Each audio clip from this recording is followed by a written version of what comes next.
We'll be here every Monday and Friday through April. Same place, same time. I think you will find tonight a very practical message. But to understand it, we must go back and see if we really believe the same thing.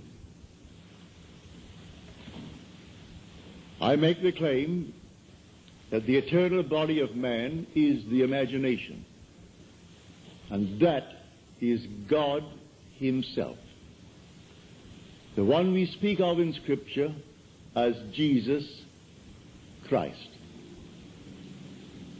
Now we are told in Scripture to examine ourselves to see whether we are holding to the faith. Test yourselves, said Paul. Do you not realize that Jesus Christ is in you? Unless, of course, you fail to meet the test. Now, you've just had the test, and you alone can judge whether you failed or not. For you heard the word Jesus Christ. You heard the word God. Now, if it conveyed the sense of an existent something outside of man, you failed the test. If when you hear the word God, or the word Jesus, or the word Christ, the word Lord, and the mind jumps to something outside of you, outside of man, you failed the test. Now we are told, by him all things were made, and without him was not anything made that was made. And that, I tell you, is your own wonderful human imagination. That what is now proved in the world was once only imagined. But this is the greatest of all secrets, the secret of imagining. Something that you and I and everyone in the world should strive to understand. For the secret of imagining is the greatest of all problems, to the solution of which everyone should aspire. For supreme power, supreme wisdom, supreme delight lies in the solution of this mystery. When you actually discover it, you discover God. You're finding the creative power of the universe. And when you find him, he is your own wonderful human imagination. We can only really scratch the surface of this mystery. One, imagination, it seems, will do little for our wish until we have imagined the wish fulfilled. As Shakespeare said, it hath been taught us from the primal state that that which is was wished until it were. So you and I want something, and we define our objective, how to realize it. If this power is within us, then we are the operant power. We do not seek anyone on the outside. It's simply within us. Well, how do I operate it? If I could put it in this simple little frame, the subjective appropriation of the objective hope is the way to success. It's imagining as if it were true. What would the feeling be like if it were true? So I start from the feeling of the wish fulfilled. I must begin by feeling that I have already arrived. I have already achieved my goal. And catch the mood that would be mine if it were true. And then wear that mood. If I wear that mood as if it were true, I'll realize it in my world. A friend of mine who was here tonight, she thought that she had failed this past November in her visit to Pittsburgh. friends of hers that she knew well, and they were a little bit down because of the seeming recession. One friend had worked for 27 years at Jones and Loughlin, one of the great big steel firms of our country.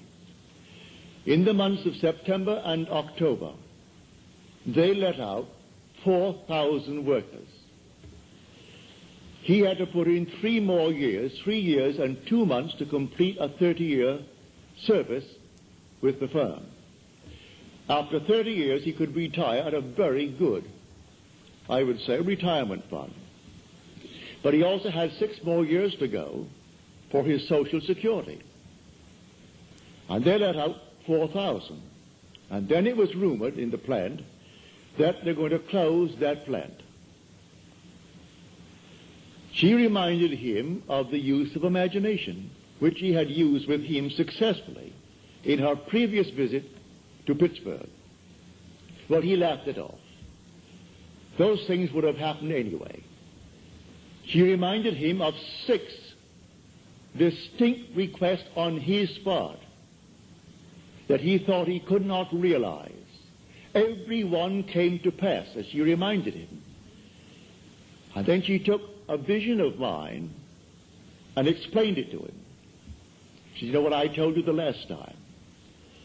That Neville had a vision. Well, the Bible tells us that the depths of our own being speaks to us through the medium of dreams and vision. So here in this dream of mine, call it a dream if you will, it was just as real as this, I was taken in spirit into an enormous mansion. And here 3 generations were present, but one was invisible, and that was the grandfather. The father was explaining to his children the secret of his own father's success. So there was the grandfather now departed from the world, leaving behind him an enormous fortune for the benefit of his son and then his grandchildren. And so the father said to the children, grandfather used to say, while standing on an empty lot, I remember when this was an empty lot. Then he would paint a word picture so vividly of what he intended to do with that empty lot, that it ceased to be an empty lot, and you saw the structure that he intended to build. But he acted as though it was already a completed act. He began with the feeling of having arrived at his ideal for that empty lot.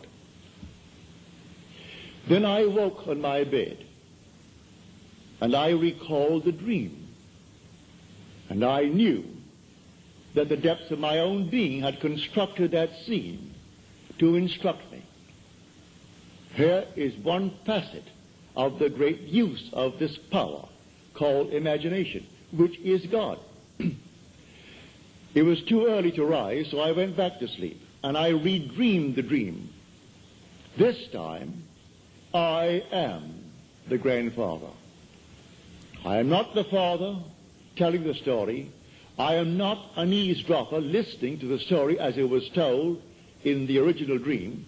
I am now the grandfather.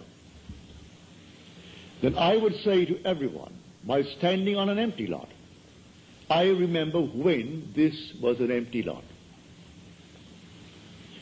So she reminded him of this technique. Now she said, you are afraid that you might be let out after 27 years and 2 months in Jones and Loughlin. I will now remember when you were afraid. I will remember when you thought it all came to an end.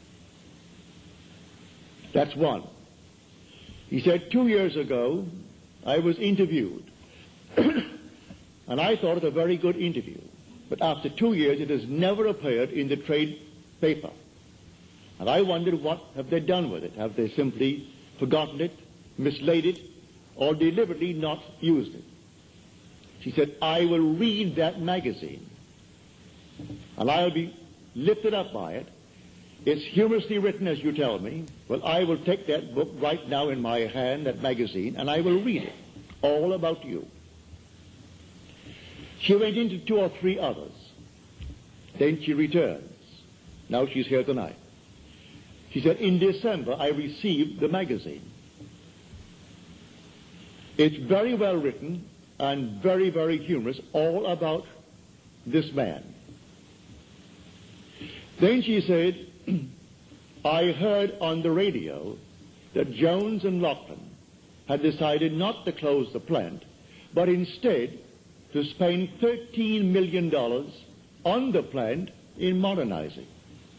And then beginning January the 1st, to recall over 4,000 workers that they had let out. Now he is walking on air, but like all of these fellows, he will still forget it. He will still turn to a God outside of himself. This to him would have happened anyway. They would have spent the 13 million, brought back the 4,000.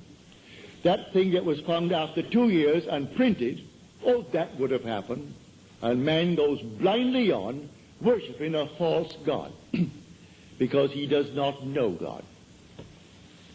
The only God is your own wonderful human imagination. The only name forever and forever that is his name is I am. So that is my name forever. So when you come to the people of Israel and they ask you what is his name, just simply say, I am. That is who I am. And by this name I shall be known throughout all generations. There is no other name. You cannot separate I am from yourself. That's your essential being. And when you say I am, you are all imagination. You cannot stick imagination on the outside and point to it. So you do not observe it as you observe the fruit of imagining. You do not observe imagination as you do objects in space, because you are the reality that is called imagination. This is what we teach here night after night. Now you can test it. What would the feeling be like if it were true that I am now the man that I would like to be? What would the feeling be like? Catch the mood. For the mood determines the fortunes of people rather than the fortunes determine the mood. Man puts it just the opposite. If I had $1 million, he said, oh, I would feel so good. Now, feel as you would if you had it. Catch the mood, and the mood will create that objective hope, if that is your hope. What would the feeling be like if you are now the person you want to be? And catch that mood. And wear that mood as you would a suit of clothes. And that mood will actually create an objective state that reflects that mood. That's what she did. She put herself into a mood, actually feeling that she was reading a story of her friend. And here it came. It's a complete spread, 2 full pages, all about this man. And then a little news bulletin on the radio, and then confirmation from him, and a telephone call from his wife confirming the news bulletin, that they're all back on their job, and here now, as he said, for years, after 27 years, I walked through that plant, and I thought I'd go crazy. I wanted to climb the wall because of the noise. When I heard the hammers, and the bellows, and the furnaces, and all these thousands of workmen, that constant din, I wanted to climb the wall. Now, after 4,000 were let out, my footsteps echoed through the entire area. I would like to run and scream, running towards my office. What he does in the plant, I do not know. But if he goes towards his office, undoubtedly he has an executive position in that place, and is not working at the furnaces. But he said, you can't imagine when 4,000 were let out, how empty the place was, And everything simply echoed, and my footsteps seemed like some thunderous thing as I walked through that plant towards my office. And many a moment I wanted to simply jump up and start running. It seemed so empty. She said, all right, that's something. I will remember when. And she applied that technique. When your footsteps scared you and you wanted to run towards the office. Now it's the clacker all over again. So I tell you, I know from my own experience that these moods, you catch a mood, I could tell from the mood that possessed me through the day that I would meet a certain character. And I met that character.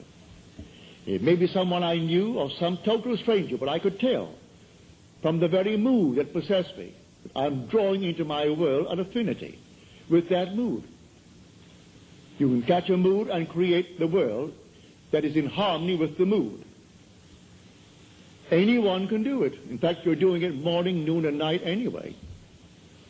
So when you turn to some external God, you are turning to a false God. There is no external God. Examine yourselves, said Paul, to see whether you are holding to your faith. Test yourselves. Do you not realize that Jesus Christ is in you? Unless indeed you fail to meet the test.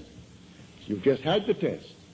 So if you think of some being on the outside, but I use the word Jesus Christ, you have the wrong Jesus Christ.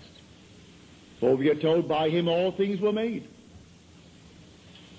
And without him was not anything made that is made. Look into the room. All this was once only imagined. The suits you wear, the dresses you wear, the hats you wear, everything here, the building, was once only conceived in the human imagination and then executed. And if all things were made by him, well, then I must come down to find out who he is. Well, I can't go beyond my own imagination.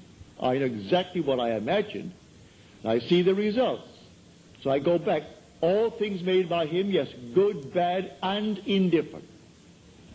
He waits on me just as quickly and just as indifferently when the will in me is evil as when it is good. Is that in Scripture?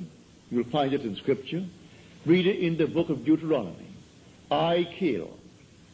I make alive. I wound. I heal. And none can deliver out of my hands. I am the Lord. Read it. Read that in the 32nd chapter of the book of Deuteronomy. There is no other God. I am the Lord your God, and besides me there is no other God. I am is that God. As we are told in the 46th Psalm, be still and know that I am God.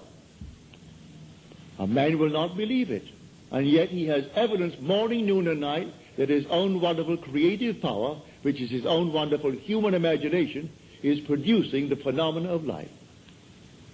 He sees it all around him, but he shuns it away. It's easier for him to genuflect before some little thing made by the human hand. So he put him on the wall and cross himself for luck. I think, no, that's it. That's good. Now I've done my duty today. So he goes to church and he sings the hymns with all the others. And you think, no, I've done my duty, and give generously to the church. Perfectly all right. If you get any pleasure out of it, do it. But that's not serving the true God. If you want a social gathering, certainly go to church. Go to the coffee breaks following the service and ask 1% of those who come out of service, what was the text today? And he will look at you with some vacant look. What? What was the text? What did he say? What was the theme of his subject today? They don't know.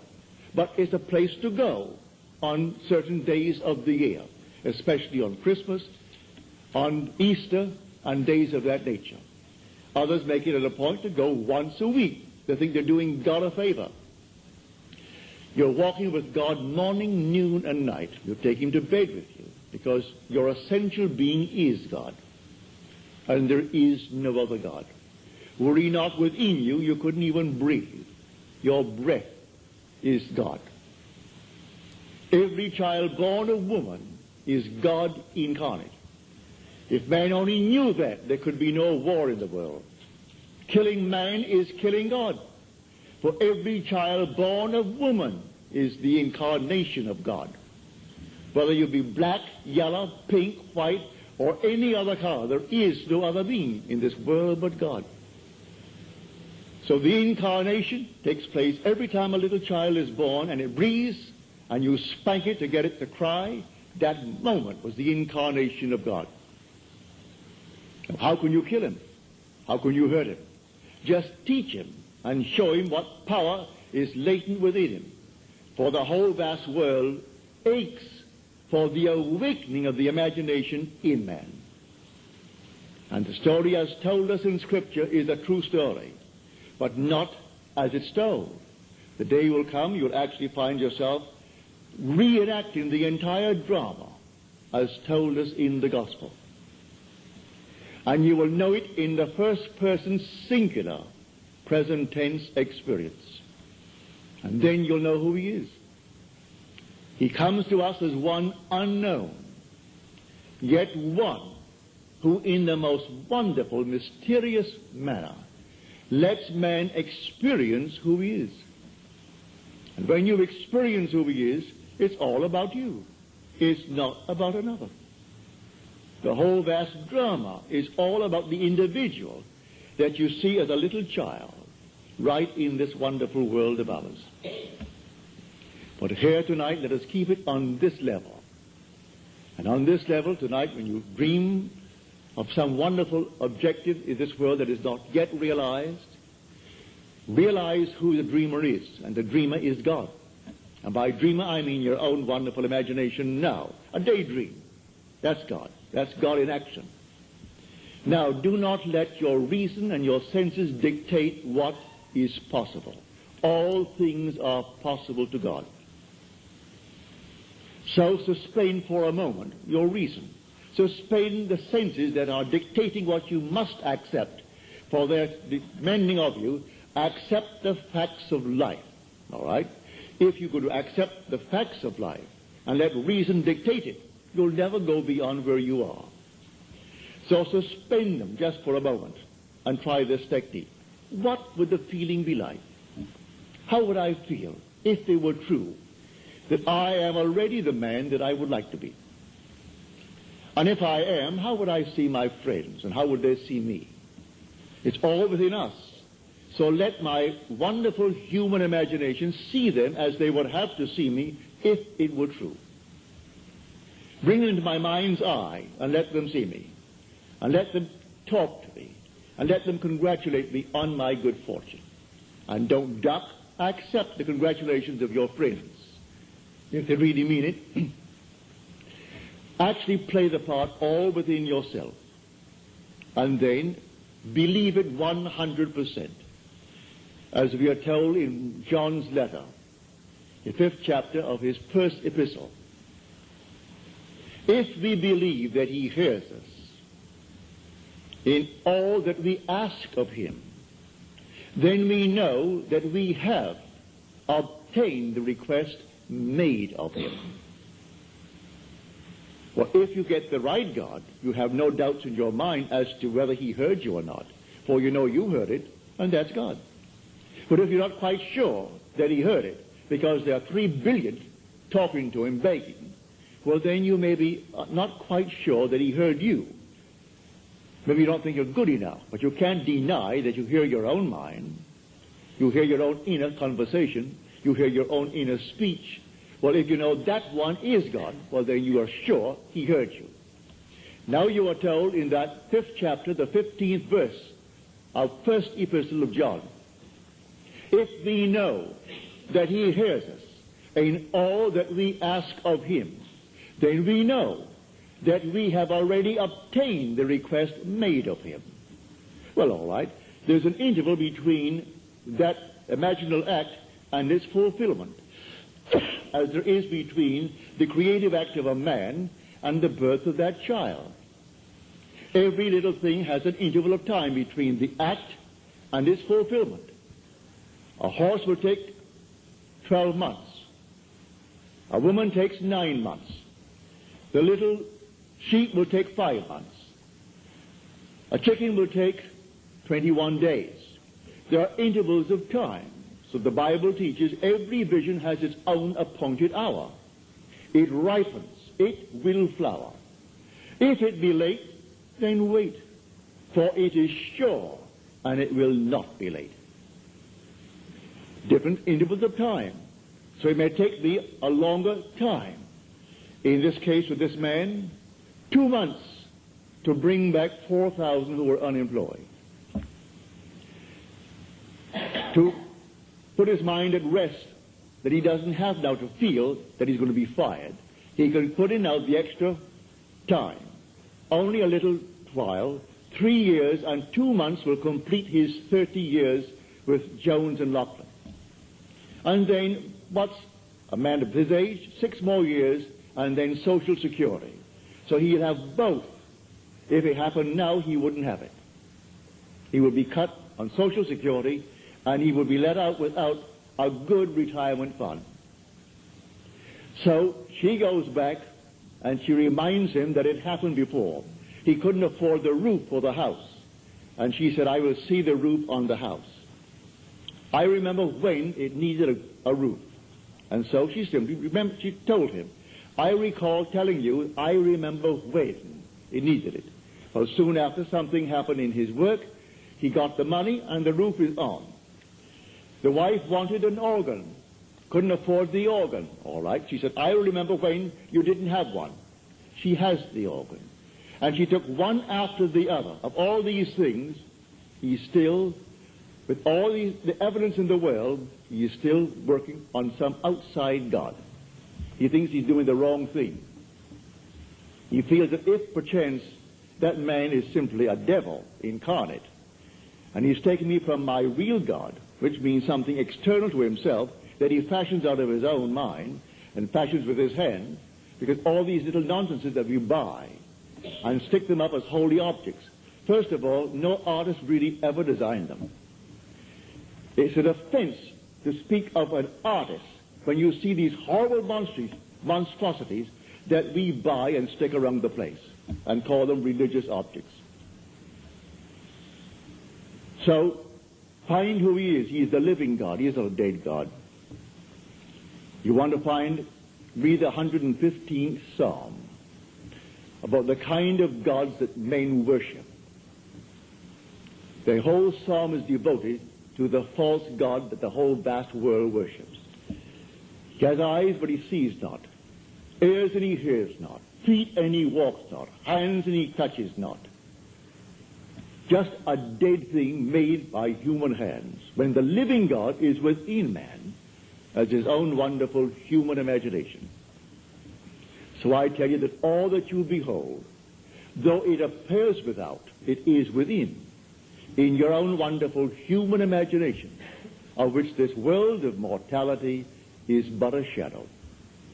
All things exist in the human imagination. And everything you see as an objective reality was produced by imagining. Think of one thing. Just think of one thing that would simply deny it. You can't think of one thing. So you go to the moon. You first had to imagine it. Had to imagine everything concerning the machine that took you to the moon. Everything in the world first has to be imagined and then executed. All right. The intelligence to do it will come, but you take the blueprint first and conceive it and dwell in it as though it were true. And no power on earth can stop it from becoming so. Your visions will clarify itself. At night, it's a different kind of a night. Your days are different. You see people differently. You can't walk by any man and not see him God incarnate. You can't do it. Even if he has the most horrible background. And he said simply, well, a murderer. And it's proven that he is. You still see God incarnate. But so sound asleep, the poor thing doesn't know.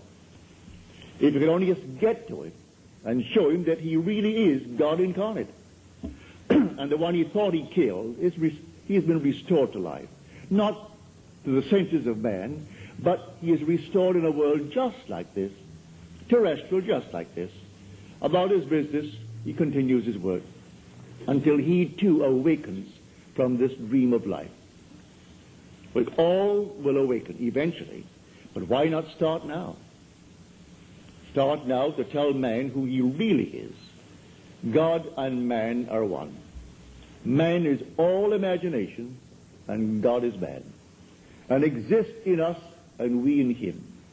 The eternal body of man is the imagination, and that is God himself. Nothing but God in the universe. All God. And eventually, you and I will awake. And because God is one, not two, you and I are one. Without loss of identity. That's one of the strangest mysteries in the world. Without loss of identity, we are one. I know that from my own personal experience. We are one. And yet, I am individualized. And you are individualized. And we tend forever and forever toward ever greater and greater individualization. And yet, we are one. And I will bring that out to the best of my ability as we proceed with these series of lectures. You will hear it.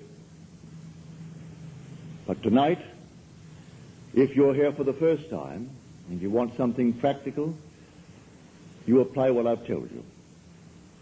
First, have an objective. You must have an objective. You can't say, well, I don't know what I want. Well, all right. Come back the next time. Ask yourself, what would I like of life? Don't be ashamed to name it. What would I like of life? Well, then, try to get some objective. Now, prayer, as far as I'm concerned, is nothing more than the subjective appropriation of the objective hope. That is the way to success. I appropriate it subjectively. How do I appropriate a state subjectively? Well, suppose now, this very moment, I wanted a ball, an ordinary baseball. But there isn't a baseball in the room, all right? But I want one. I would actually assume that I am holding a baseball in my hand until I can feel it. You think you can't feel it? Well, now try it. Try to feel what it would be like if you held a baseball. Now, to prove that you have held it, see what it feels like, the difference now, a tennis ball. See any difference? All right, a golf ball. See any difference? A piece of silk. You feel any difference? If you can distinguish between these many objects, though they are subjective, then there must exist somewhere. If you can actually separate them in your mind's eye and distinguish between these objects, I can begin to feel, begin to sense, begin to smell a rose. Well, a rose doesn't smell or doesn't actually have the odor of another flower. I can detect the rose. Now a lily, an Easter lily. I can detect that. Well, what does it do? Well, I'm going to get them. Someone will think of Neville and send him a flower. And it's going to be the flower that I'm going to actually feel and touch and smell. It works that way. Money has an odor. It's unlike any odor in the world. It's more fragrant to the miser than the most marvelous perfume in the world. He can tell it. You put a money bag to his face, and it's like putting roses to mine. He loves it. He can smell money. Can feel it. Money has a distinct feel about it. Put a $20 bill in your hand and ask you to feel it, and then put another piece of paper in your hand, and you can tell the difference. There's a difference. It is an odor to it. All this is part of the inner man, that all things are possible to him. Try it. Before you condemn it, try it. And if you have the evidence to support my claim, well, then it doesn't matter what the world will tell you. If he laughs at you, so what? So they laughed at everyone who had an idea that seemed a little bit off-center. Always laughed at him. They laughed at the idea of going to the moon. Well, now it's an accomplished fact. There are still those who won't believe it happened, you know, because they don't want to believe that it ever happened. There are those who said you couldn't go down and actually live underwater. Now we have a submarine. There are still those who won't believe it. You can present them with all the facts in the world, and they won't believe it. So I tell you, you try it first. And if it proves itself in performance, it doesn't really matter what the whole vast world thinks. Go about your Father's business, which is yourself, and then live a full and wonderful life in this world of Caesar. And the day will come you will actually depart this world. I mean this age. Because those who are departing it now, unless they are awakened, they'll still find themselves in a world just like this. But those who have awakened, who have experienced the second birth, the birth from above, find themselves in an entirely different age, where they're all imagination. And they are perfect. And wherever they go, everything is perfect. You don't have to raise a finger to make anything perfect, because they're perfect. All things must conform to them, for they're perfect. That's heaven. So heaven is not an area, it's not a realm, it's a body. And when that body is awakened within you, which is the wonderful human imagination completely awake, then wherever you go clothed in that body that is completely awake, everything is perfect. If you found yourself in a forest of dead trees, they'd all burst into foliage. In the desert, it would all bloom like the rose. Because you are there. No blind man, deaf man, no handicapped man could stand in your presence. He would be instantly transformed into a perfect man because you are perfect. That's heaven. It's harmony. So it's not a place where you're going to go, pearly streets and all that nonsense. No. It's just simply you in a world that is perfect because you are perfect. And the day will come you will awaken that body where it's in you now. That body is in you, but it's sound asleep. And one day you will experience the resurrection. And you'll know the mystery of the resurrection. When you rise, and you rise within yourself. For the grave in which Christ is buried, which the Lord is buried, is your own skull. That's where he's buried. And in that tomb where he is buried, one day he will awake, and he will come out of that tomb. And it's you who comes out of the tomb, and you'll know who you are. He is buried in every child in the world, this universal being, and yet one. Billions of us, and yet only one Lord. And that one Lord, in his fullness, is buried in you, individually. And when you awaken, you are he. So tonight, take a goal. Make it a lovely goal, either for yourself or for another. For any time that you exercise your imagination lovingly on behalf of another, you're mediating God to that other. So, bring a friend before your mind's eye. Represent him to yourself as the man or the woman that you would like them to be. And don't tell them, ask for no praise, just assume that they're talking to you and telling you the most marvelous news about themselves. And you congratulate them on that good news. And go your own way. Believe in the reality of that imaginal act.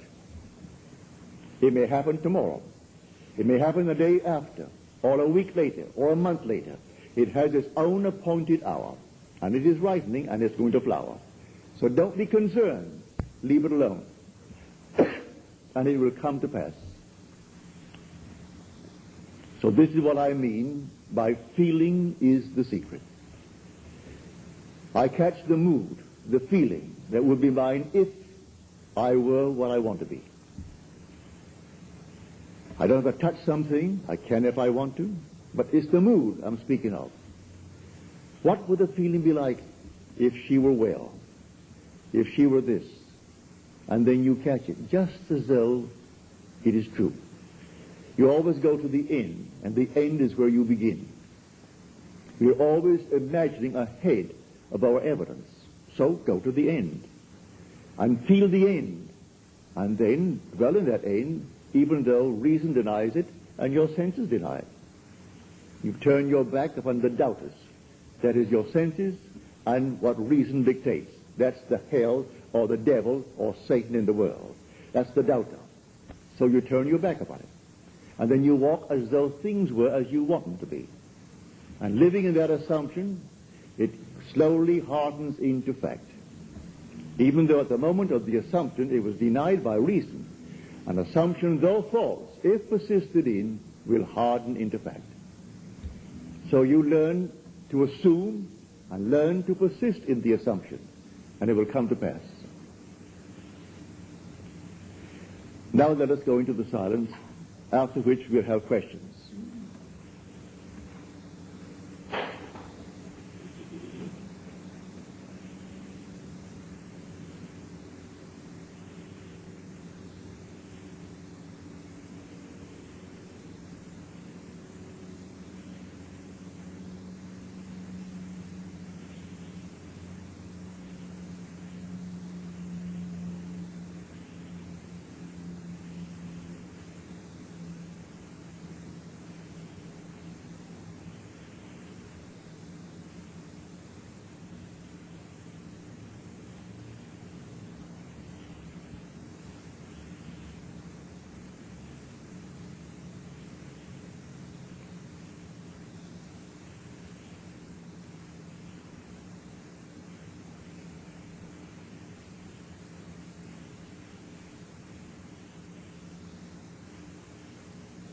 Good.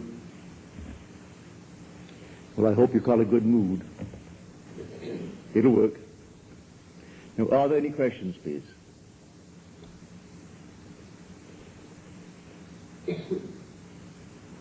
Any questions? Yes, sir.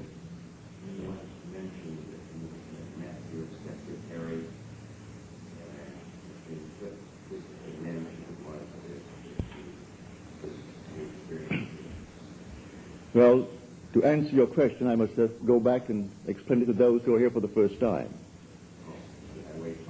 No. I make the statement based upon my own experience that nothing dies.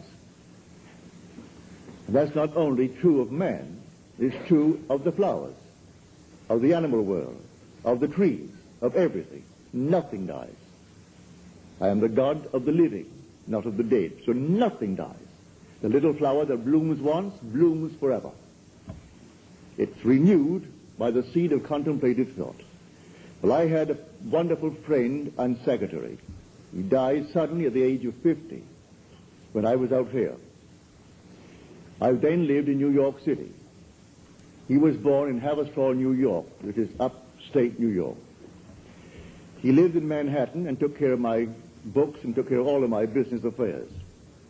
When I got a cable saying that he was dead, they found his body on the floor the next morning when they went in to clean, and I must come back and take care of the funeral affairs. So I went back. I have two sister-in-laws. My wife is one of three girls. The other two are pillars of the Episcopal Church. The older of the two lives in Summit, New Jersey. And she's always said to me, you know, I like you personally as a brother-in-law because you're kind to my sister and to your child, and for that I like you. But I don't believe one word you talk about. That's not my God.